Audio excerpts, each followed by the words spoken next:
Umuzi was no ordinary town. Nestled between lush green hills and bustling with life, it was a place where tradition and modernity coexisted. Amid the hum of market traders, the scent of street food, and the vibrant colors of woven fabrics, one spot stood out, a small but lively salon owned by Yasha.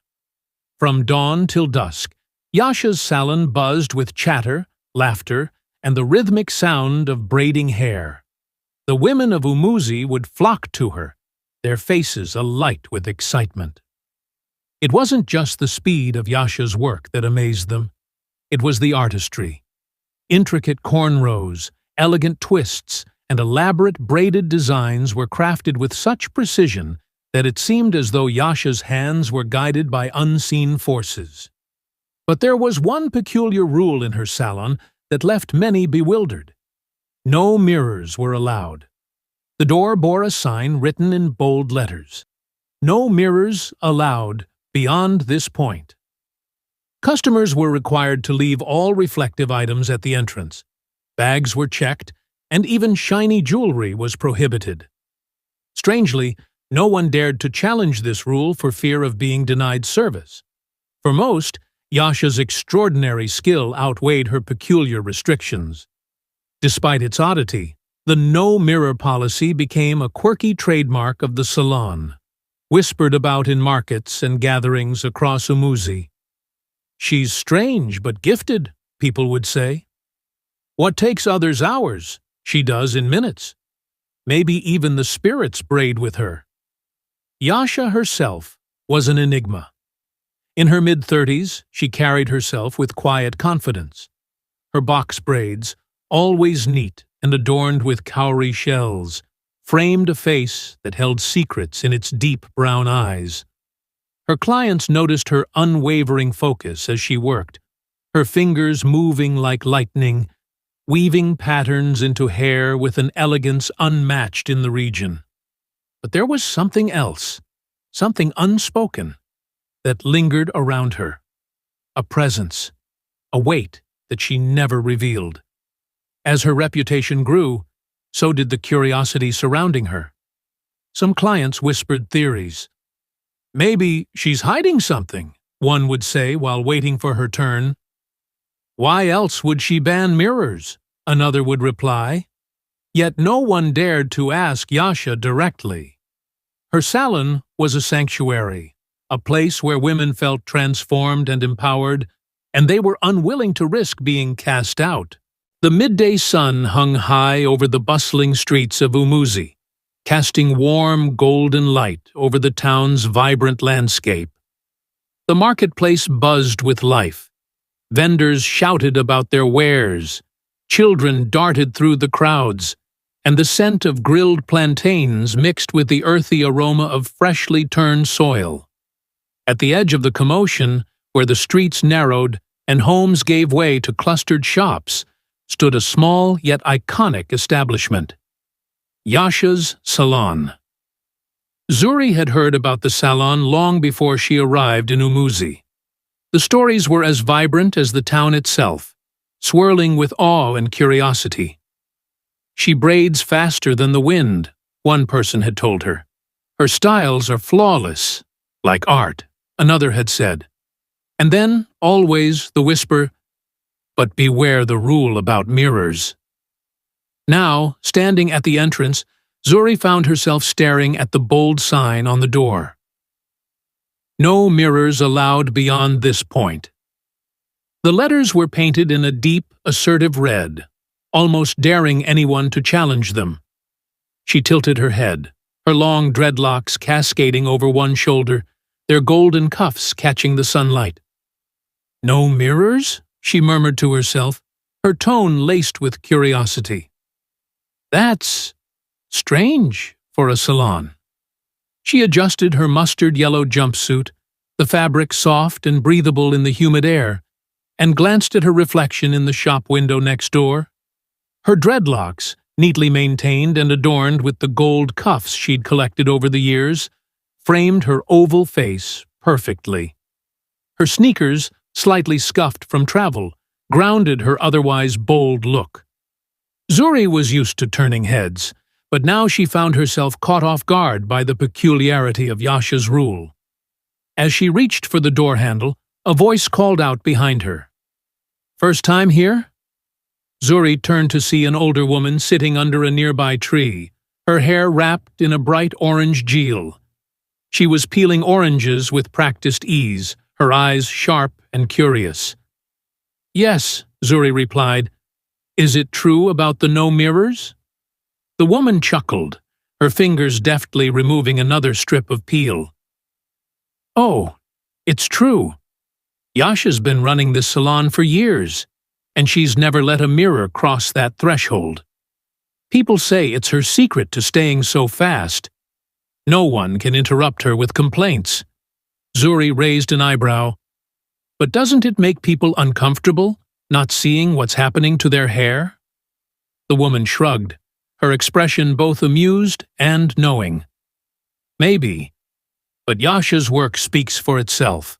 You won't find a single person in Umuzi with a bad word to say about her braiding. If you want your hair done right, you follow her rules. Simple as that." Zuri nodded, though the explanation did little to ease her curiosity. Thanking the woman, she turned back to the door. Her hand hesitated on the handle as she glanced one last time at the sign. "No mirrors allowed." The words felt heavier now, as though they carried a deeper meaning she couldn't quite grasp. With a deep breath, Zuri pushed the door open. The interior of the salon was a kaleidoscope of color and sound. Clients sat in wooden chairs, their hair in various stages of transformation, while the scent of coconut oil and shea butter filled the air. The walls were painted a warm yellow, adorned with vibrant fabrics and posters of intricate hairstyles. But true to the sign outside, there were no mirrors, only blank walls and a small counter at the back. Yasha herself was a commanding presence in the room. Dressed in an orange and green Ankara dress, she stood at the center of the salon, her hands moving like lightning as she worked on a client's hair. Her box braids, adorned with cowrie shells, swayed as she moved, and her face, though calm, radiated an intensity that made Zuri pause. As the door creaked shut behind her, Yasha glanced up, her sharp brown eyes meeting Zuri's. For a brief moment, the hum of the salon seemed to quiet, the energy shifting ever so slightly. Zuri felt a strange chill, as though Yasha's gaze had peeled back a layer of her thoughts. "Welcome," Yasha said, her voice low and steady. "First time here?" Zuri nodded, stepping further inside. "Yes, I've heard a lot about your salon." Yasha smiled faintly, but there was something guarded in her expression. "Then you've heard about the rules?" Zuri glanced at the empty walls, her curiosity bubbling over. "I have. No mirrors, right? It's different." "It's necessary," Yasha replied, her tone firm but not unkind. "My clients trust me to create beauty without needing to see it in the process. If you can't do that, my salon isn't the place for you." The words hung in the air like a challenge. Zuri, never one to back down, smiled slightly. "I think I can manage." Yasha's gaze lingered on her for a moment longer before she nodded. "Good. Take a seat. I'll be with you shortly." As Zuri settled into one of the chairs, she couldn't help but steal glances at Yasha, watching the way her hands moved with an almost supernatural speed. The other clients seemed at ease, chatting and laughing, oblivious to the mystery that had captured Zuri's attention. She didn't know what she was searching for, but she was certain of one thing. This salon, and the woman who ran it, held secrets waiting to be uncovered. And Zuri, ever curious, was determined to find them. Adu, showing her mirror. The soft hum of conversation filled Yasha's salon as clients chatted about the latest village gossip. The smell of coconut oil and shea butter lingered in the air, mixing with the rhythmic sounds of braiding. It was a typical afternoon in Umuzi, and Yasha moved with her usual speed and precision, her fingers weaving patterns into a client's hair, as if guided by an invisible rhythm. The salon was alive with warmth and laughter, but the tranquility was about to be shattered. Adu, a petite woman with a round face and a cheerful disposition, had walked into the salon that morning for the first time. Dressed in a pastel pink maxi dress that complemented her soft brown skin, she had an air of innocence about her.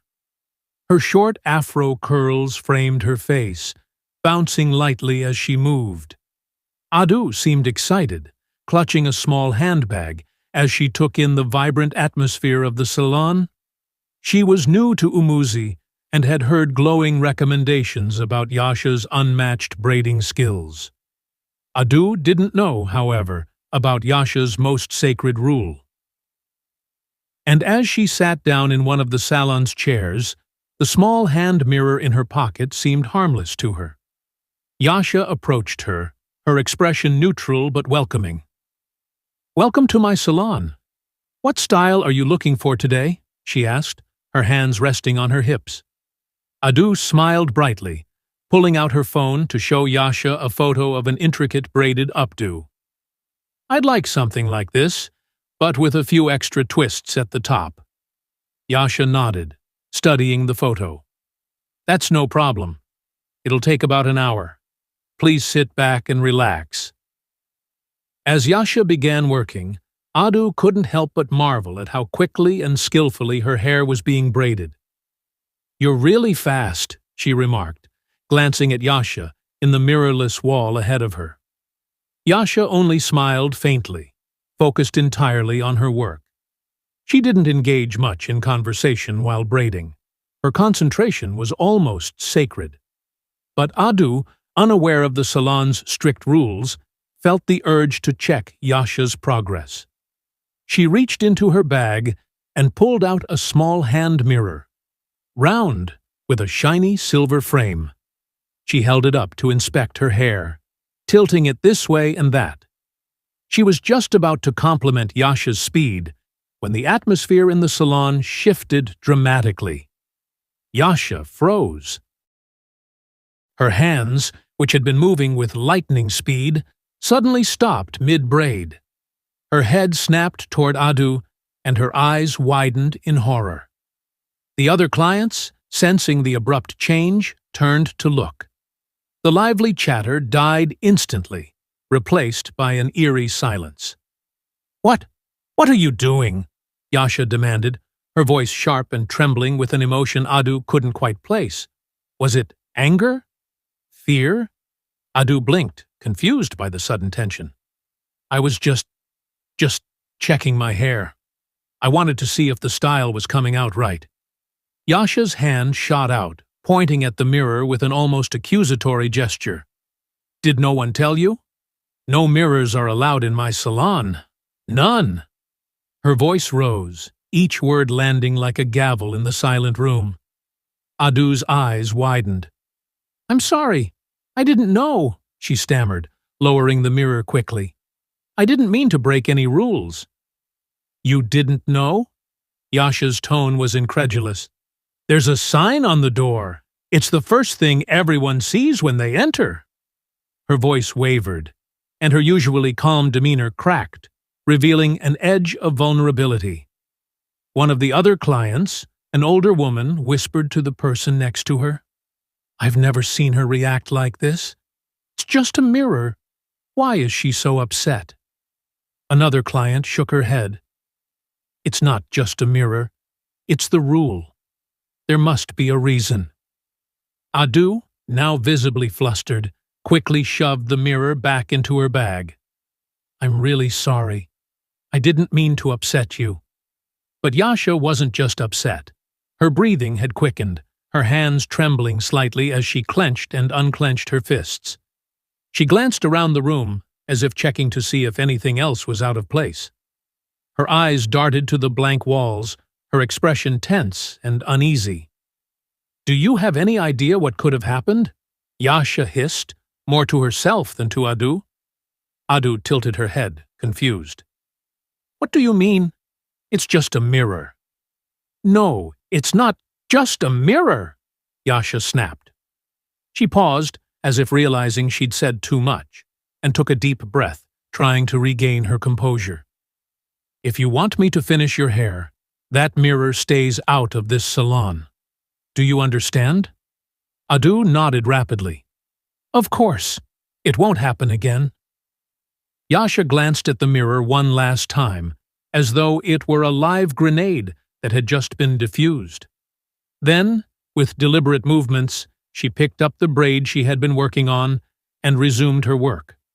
The room remained heavy with unspoken tension, and the other clients avoided meeting Yasha's eyes. Adu, chastened but still curious, couldn't shake the feeling that Yasha's reaction was about more than just enforcing a salon policy. Why would a simple mirror evoke such fear? As Yasha's hands worked quickly to finish Adu's hair, her mind was elsewhere, racing with thoughts she tried desperately to suppress. The mirror had been removed, but its presence had stirred something within her, a memory she had buried long ago, a fear she lived with every day. She glanced at Adu briefly, her expression unreadable, before focusing once more on the intricate braids taking shape. When Adu left the salon an hour later, her hair perfect and beautiful, she couldn't stop thinking about Yasha's outburst. And Yasha, watching her go, couldn't stop thinking about the mirror that had almost revealed everything she had worked so hard to hide. The morning air was crisp as Zuri made her way out of Umuzi, the weight of unanswered questions pressing heavily on her mind. The vibrant town that had once fascinated her now felt cloaked in mystery, its charm dimmed by the enigma of Yasha's salon. The images of Yasha's trembling hands, her tense demeanor, and the peculiar ban on mirrors lingered in Zuri's thoughts. Something wasn't right, and she was determined to uncover the truth. Her journey took her along a winding dirt road bordered by tall grass and the occasional cluster of trees.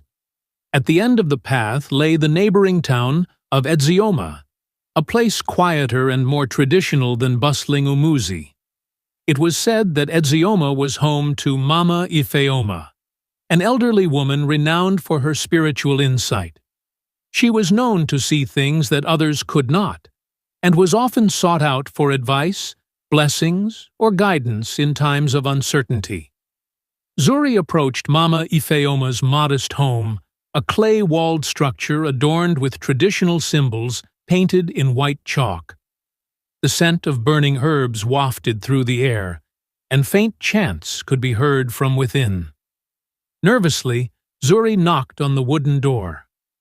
"Enter," came a voice, strong despite its age. Inside, the room was dimly lit, illuminated by candles and the soft glow of sunlight filtering through patterned curtains. Shelves lined with jars of dried herbs and trinkets filled the space, and a small altar stood in one corner, adorned with cowrie shells and carved wooden figures. Mama Ifeoma sat cross-legged on a woven mat, her coiled gray afro crowned by a head wrap of deep brown and gold. Her sharp eyes, framed by deep wrinkles, studied Zuri intently as she entered. "Sit," the old woman commanded, gesturing to the mat across from her. "You've come with a burden." Zuri hesitated but obeyed, lowering herself onto the mat. "Mama, I need your help. There's something strange happening in Umuzi, at Yasha's salon.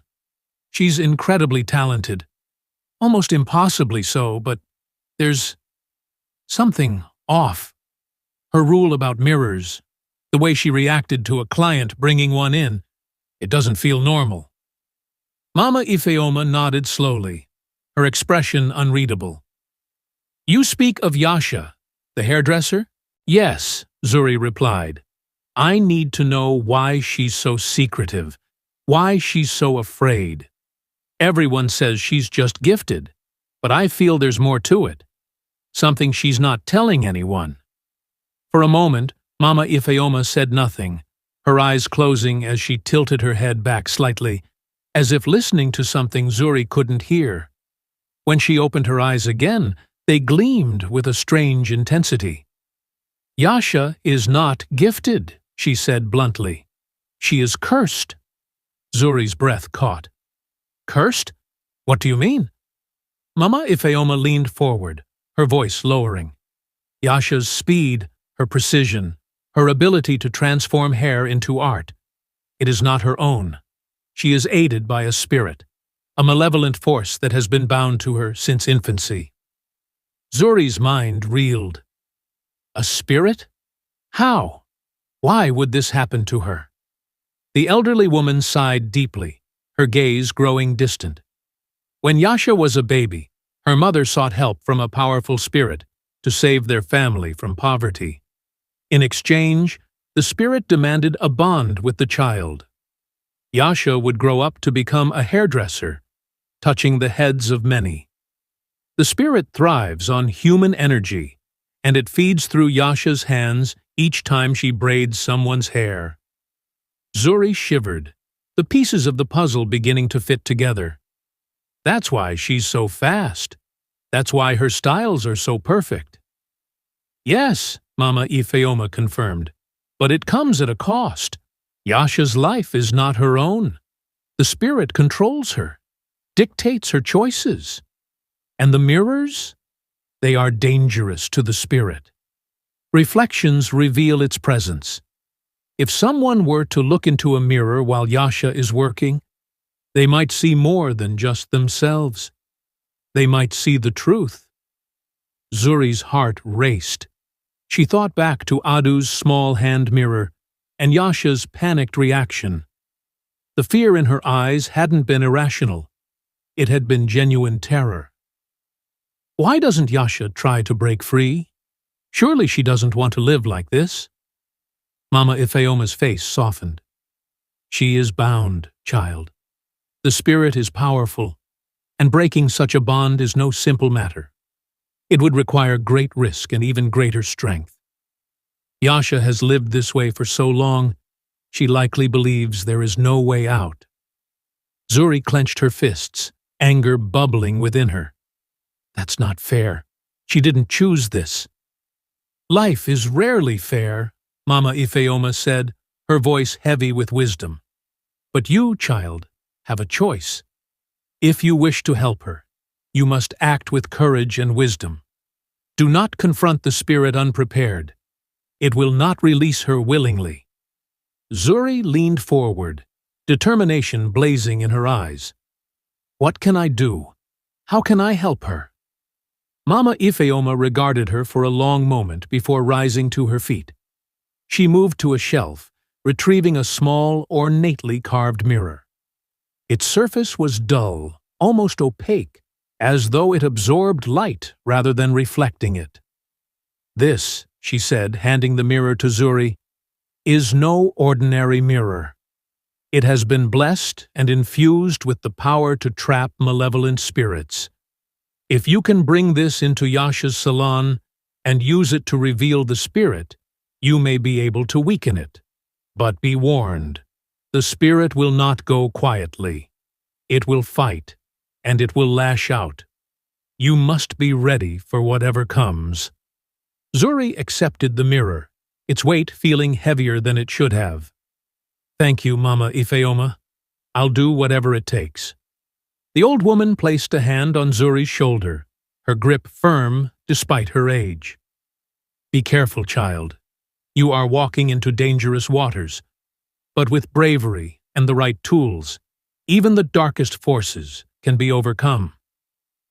As Zuri left Etzioma, the mirror tucked safely in her bag, her mind raced with thoughts of Yasha. She couldn't imagine the pain of living under the control of such a force, and she vowed to do everything in her power to free her. Little did she know, the battle ahead would test her courage and resolve in ways she had never imagined. The air in Zuri's home was thick with tension.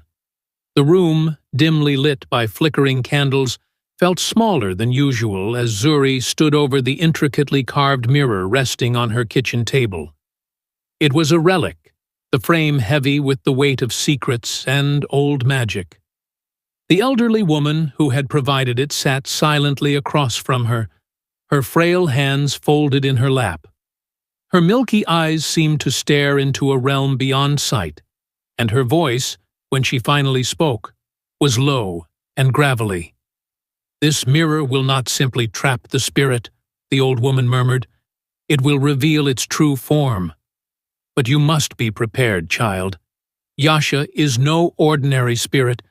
She will not go willingly." Zuri nodded, her fingers tracing the edge of the mirror. She had no choice but to try. The thought of Yasha trapped in her tormented state, forever lost, was unbearable. Yet the danger was undeniable. Spirits as powerful as Yasha didn't simply fade away. They fought back. "How do I get her to do it?" Zuri asked, her voice wavering slightly. The old woman tilted her head, her expression unreadable. "You must earn her trust. Make her believe that the ritual will set her free, not trap her."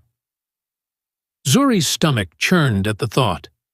Deceiving Yasha felt wrong, but what other choice did she have?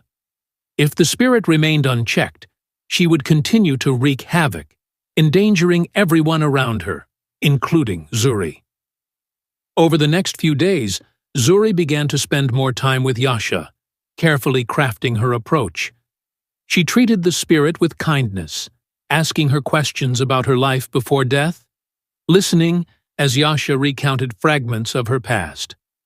Yasha's anger would often flare up unexpectedly, her translucent form flickering with intensity, but Zuri remained patient.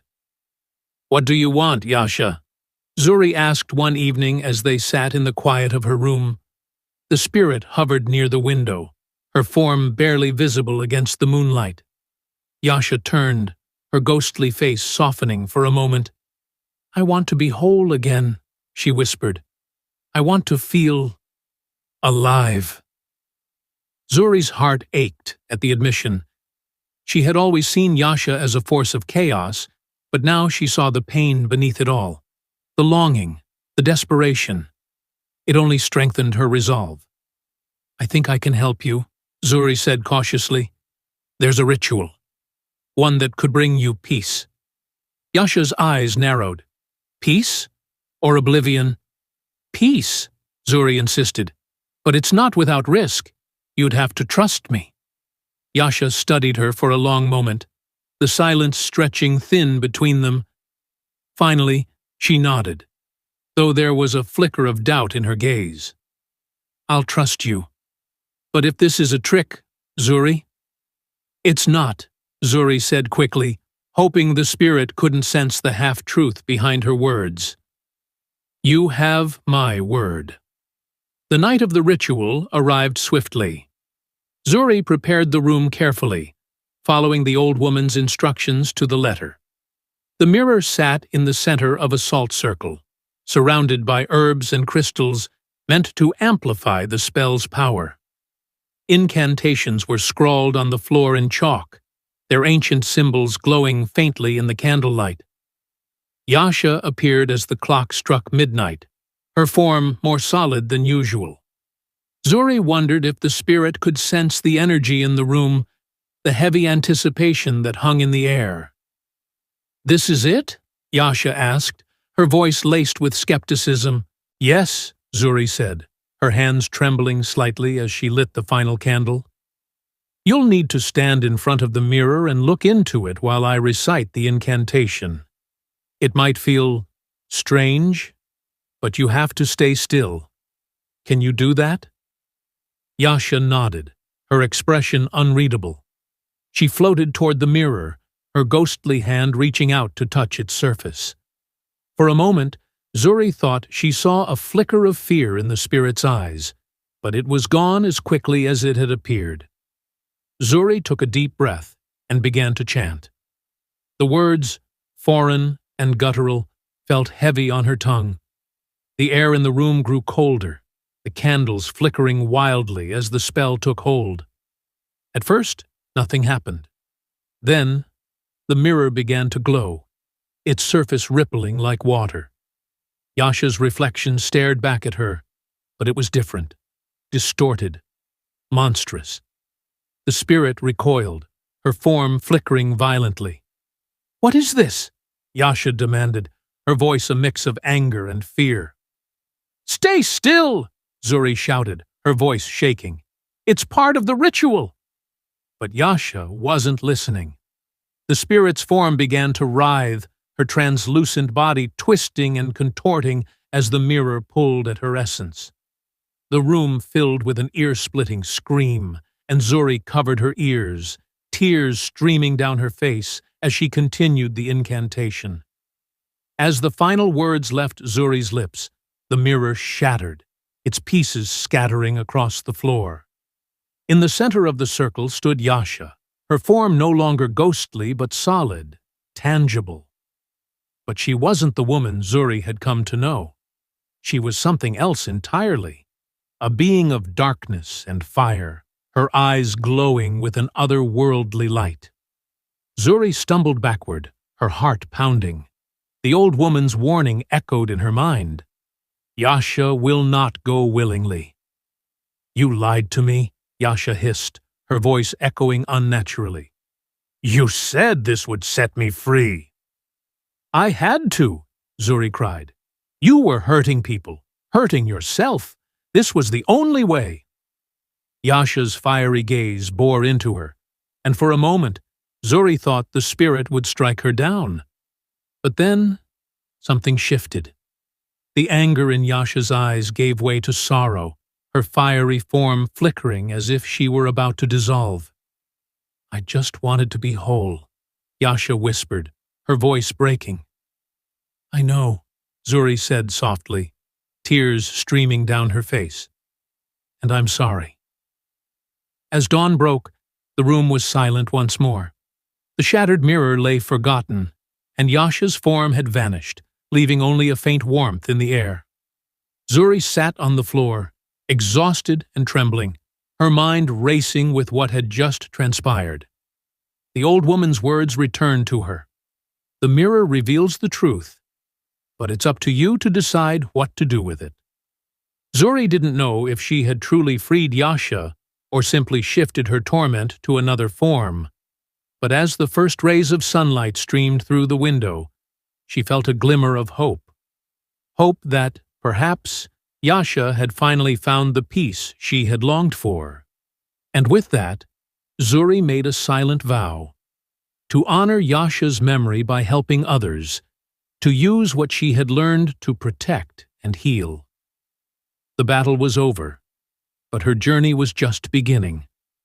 The air was thick with tension, each second weighted with the danger of failure. Zuri stood in the center of the dimly lit room, her hands trembling as she held the ornate mirror that had become both a weapon and a prison. The spirit's piercing shrieks echoed from within, the sound an unearthly wail that seemed to rattle the very foundations of the house. Across the room, Yasha cowered, clutching her knees to her chest, her face a mask of terror.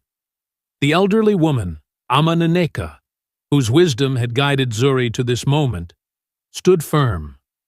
Her weathered face bore the lines of a life spent fighting battles, both seen and unseen. She clutched a talisman in her hand, muttering incantations in a voice steady and unyielding. The words, ancient and rhythmic, reverberated in the room, forming an invisible barrier that kept the spirit confined within the mirror. "Zuri! Now!" Amaneka's voice cut through the cacophony like a blade. Zuri hesitated. Her chest heaved as she looked at the mirror, the swirling, malevolent face of the spirit pressing against the glass as if trying to break free. Its eyes locked onto hers, its voice shifting from enraged screams to whispered pleas. "You don't want to do this, child," it hissed. "I can give you power. I can give you everything you've ever wanted." Zuri's grip on the mirror faltered for a moment. Doubts crept in, unbidden. What if the spirit was right? What if she was throwing away an opportunity for greatness? Then she glanced at Yasha, her best friend, the sister she had chosen. The look of sheer vulnerability in Yasha's eyes reignited Zuri's resolve. This was about more than power. It was about love, loyalty, and liberation. "No," Zuri said firmly, her voice steady now. "You have no place here."